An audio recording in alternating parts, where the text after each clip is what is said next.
రాష్ట్ర కార్యాలయంలో చదువుల దాత విద్యా పితామహుడు డాక్టర్ మహనీయులు మహాత్మా జ్యోతిరావు పూలే గారి జయంతిని ఘనంగా జరుపుకోవడం జరిగింది.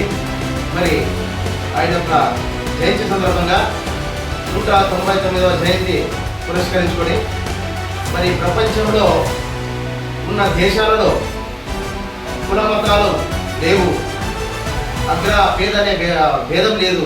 ఒక భారతదేశంలో మాత్రమే ఈ యొక్క కుల వ్యవస్థ వర్ణ వ్యవస్థ అనేది ఉన్నది.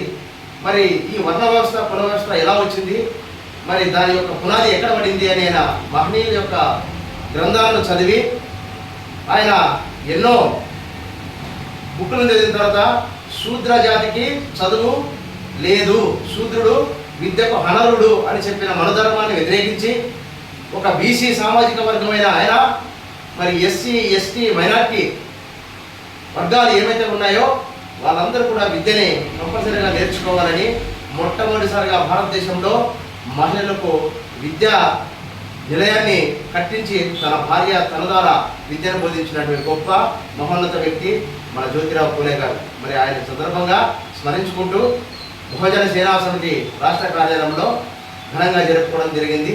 మరి ఆ మహనీయుని యొక్క ఆశయాల కోసం నిరంతరం బహుజన సేన కృషి చేస్తుందని ఈ సందర్భంగా తెలియజేసుకుంటున్నాను. నా పేరు గడ్డం నాగేంద్ర, బహుజన సేనా సమితి రాష్ట్ర అధ్యక్షుడు. నమస్కారం. జై భీమ్. సాధిస్తాం పూలే గారి ఆశయాలను, సాధిస్తాం పూలే గారి ఆశయాలను, సాధిస్తాం పూలే గారి ఆశయాలను. జై భీమ్.